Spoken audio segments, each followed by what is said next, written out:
Hello friends, welcome back to the channel Suma dot Chummi. So ಇವತ್ತು ಮಾತಾಡೋಣ ಒಂದು ಒಳ್ಳೆ ಟಾಪಿಕ್ ಬಗ್ಗೆ. ಬನ್ನಿ ಮಾತಾಡೋಣ. ಕಂದಮ್ಮ ಹೇಳು, ಎದ್ದೇಳು. ಯಾರು ಬಂದು ಇಲ್ಲಿ ನಿನ್ನ ಎದ್ದು ನಿಲ್ಸ. ನೀನೇ ಸಮಾಧಾನ ಮಾಡ್ಕೋಬೇಕು, ಕಣ್ಣೊರ್ಸ್ಕೋಬೇಕು, ಎದ್ದು ನಿಂತು ಪರಿಸ್ಥಿತಿಗಳನ್ನ ಎದುರಿಸ್ಬೇಕು, ಹೊಡೆದೋಡಿಸ್ಬೇಕು. ಅರ್ಥ ಆಗ್ತಿದೆ ನೋವುಗಳು ನಿನ್ನ ಎದ್ದು ನಿಲ್ಲಕ್ಕೆ ಬಿಡ್ತಿಲ್ಲ ಅಂತ, ನಿನಗೆ ತುಂಬ ಕಷ್ಟ ಆಗ್ತಿದೆ ಅಂತ. ಆದರೆ ನಾನು ಹೇಳೋ ಮಾತನ್ನ ಸರಿಯಾಗಿ ನೆನ್ಪಿಟ್ಕೊ. ಈ ನೋವುಗಳೆಲ್ಲ ನಿನಗೆ ಪಾಠ ಹೇಳ್ಕೊಡಕ್ಕೆ ಬಂದಿರೋ ಮೇಷ್ಟ್ರು ಇದ್ದಂಗೆ.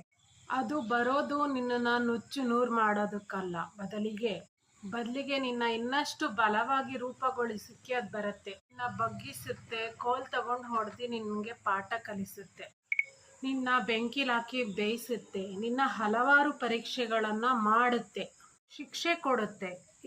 ಇದೆಲ್ಲದರ ಪರಿಣಾಮವಾಗಿ ನೀನು ಪಾಠನ ಕಲಿಯುತ್ತೀಯ.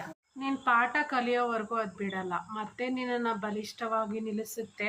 ನಿನ್ನ ರ್ಯಾಂಕ್ ತಗೊಳ್ಳೋವರೆಗೂ ಅದು ಬಿಡೋದಿಲ್ಲ. ನಿನ್ನ ಮನಸ್ಸಿಗೆ ಆಗುವ ಪ್ರತಿಯೊಂದು ಆಘಾತ, ಗಾಯದ ಗುರುತು ಒಂದೊಂದು ಪಾಠ, ನಿನ್ನ ಪ್ರತಿಯೊಂದು ಕಣ್ಣೀರು ಒಂದೊಂದು ಕತೆ, ನೀನು ಪಡ್ತಿರೋ ಪ್ರತಿಯೊಂದು ಪಾಠ ನಿನ್ನಲ್ಲಿರೋ ಹೊಸ ಆವೃತ್ತಿಯನ್ನು ಹೊರಗೆ ತಂದು ಮತ್ತಷ್ಟು ಗಟ್ಟಿ ಮಾಡಕ್ ಹೋಗುತ್ತೆ ನಿನ್ನನ್ನು.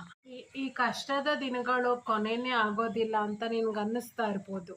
ಭಾರ ನಿನಗೆ ಹೊರೋದಕ್ಕೆ ಕಷ್ಟ ಆಗ್ತಾ ಇರ್ಬೋದು, ಆದರೆ ನೆನ್ಪಿಟ್ಕೋ, ವಜ್ರಗಳು ರೂಪುಗೊಳ್ಳೋದು ಒತ್ತಡಗಳನ್ನು ಸಹಿಸಿದಾಗಲೇ ಅಲ್ವಾ.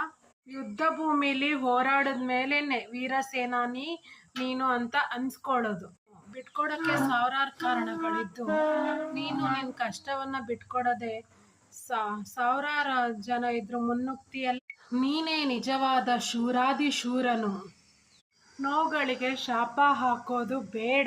ಬಂದಿರೋ ಕೆಲಸ ಅದು ಮಾಡಲಿ, ನಿನ್ನ ಮನಸ್ಸನ್ನು ದೃಢ ಮಾಡಲಿ, ಗಟ್ಟಿ ಮಾಡಲಿ ನಿನ್ನ ಮನಸ್ಸನ್ನು ಅಲ್ವಾ. ಮುಂದೆ ಬರುವ ದಾರಿಗೆ ಸಿದ್ಧ ಮಾಡಲಿ. ಯಾಕಂದರೆ